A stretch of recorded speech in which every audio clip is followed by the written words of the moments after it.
নমস্কার বন্ধুরা, আমি শর্মিষ্ঠা কিচেনে সবাইকে স্বাগত। আজকে আমি আপনাদের সঙ্গে একটা দুর্দান্ত রেসিপি শেয়ার করব। আবার সেটা হবে সম্পূর্ণ নিরামিষ, আর আপনারা ঘরোয়া উপকরণ দিয়েই তৈরি করে নিতে পারবেন। চিলি পনির, সেটা হবে নিরামিষ। আমি সেখানে পেঁয়াজ বা রসুন কোনো কিছুই ব্যবহার করব না। আপনারা ভিডিওটা প্রথম থেকে শেষ পর্যন্ত অবশ্যই দেখবেন। চলুন দেখে নিই কীভাবে বানাই।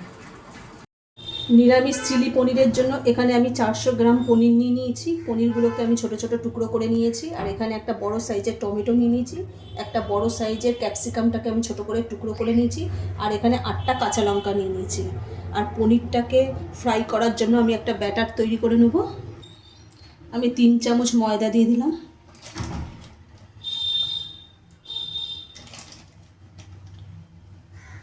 আর 3 চামচ আমি কর্নফ্লাওয়ার দিয়ে দেবো।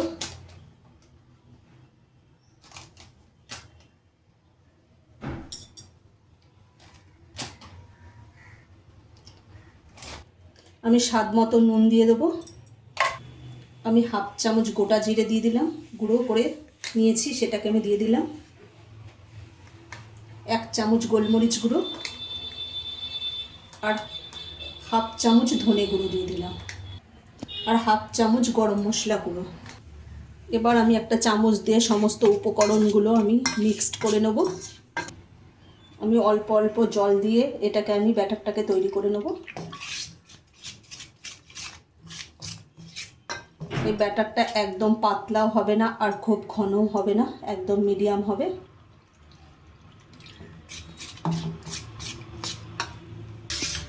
আমার ব্যাটারটা তৈরি হয়ে গেছে, আর ব্যাটারটা ঠিক এরকম ঘন হবে, খুব পাতলাও না আর খুব ঘনও না। আমি গ্যাসটা ধরিয়ে দেবো, কড়াইটা বসিয়ে দিলাম। এবার কড়াইতে তেল দিয়ে দেবো, সাদা তেল। তেলটাকে আমি ভালো করে গরম করে নেব। তেলটা ভালোভাবে গরম হয়ে গেছে, আমি একটু খুন্তি দিয়ে ভালোভাবে নাড়িয়ে নিলাম। এবার আমি পনিরগুলোকে এই ব্যাটারের মধ্যে চুবিয়ে চুবিয়ে একটা একটা করে আমি ভেজে নেব কড়াইতে।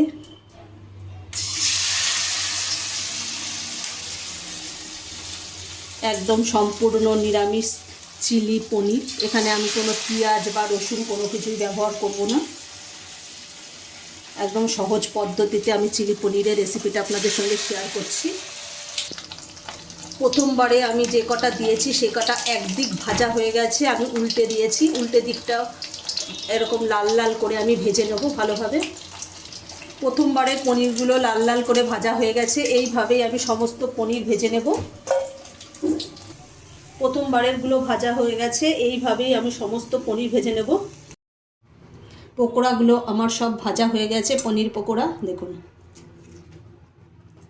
চিলি পনিরের জন্য একদম রেডি। এগুলো আপনারা শুধুও খেতে পারেন চা কফির সাথে। পনির ভাজার তেলের মধ্যেই আমি ক্যাপসিকামগুলো দিয়ে দেবো। ক্যাপসিকামের মধ্যে আমি স্বাদ মতো নুন দিয়ে দেবো।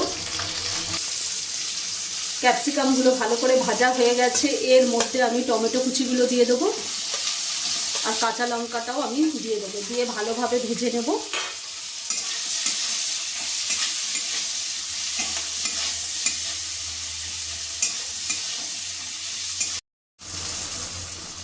ক্যাপসিকাম, টমেটো আর কাঁচা লঙ্কাটা ভালো করে ভাজা হয়ে গেছে, এর মধ্যে আমি ঝালের জন্য একটু গোলমরিচ গুঁড়ো দিয়ে দেবো। 1 চামচ গোলমরিচ গুঁড়ো দিয়ে দিলাম।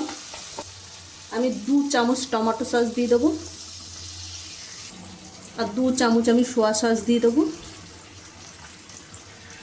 এবার একটু ভালোভাবে নাড়িয়ে চাড়িয়ে আমি এর মধ্যে 1 চামচ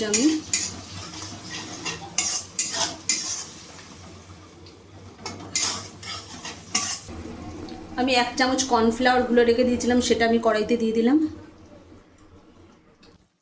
কর্নফ্লাওয়ার বাটিটা ধুয়ে আমি 1 বাটি জল দিয়ে দিলাম এর মধ্যে। এবার আমি ভালো করে এটা টকবক করে ফুটিয়ে নেব। ঝোলটা টকবক করে ফুটে গেছে, ওপর থেকে আমি একটু কাসুরি মেথি দিয়ে দিলাম। এবার পনির যে পকোড়াগুলো মানে পনির যে ভেজে রেখে দিয়েছিলাম সেগুলো আমি দিয়ে দেবো। এবার আমি একটু ভালোভাবে নাড়িয়ে নেব। আমার চিলি পনির একেবারে রেডি। এবার আমি নামিয়ে নেব। দেখুন কত সুন্দর হয়েছে।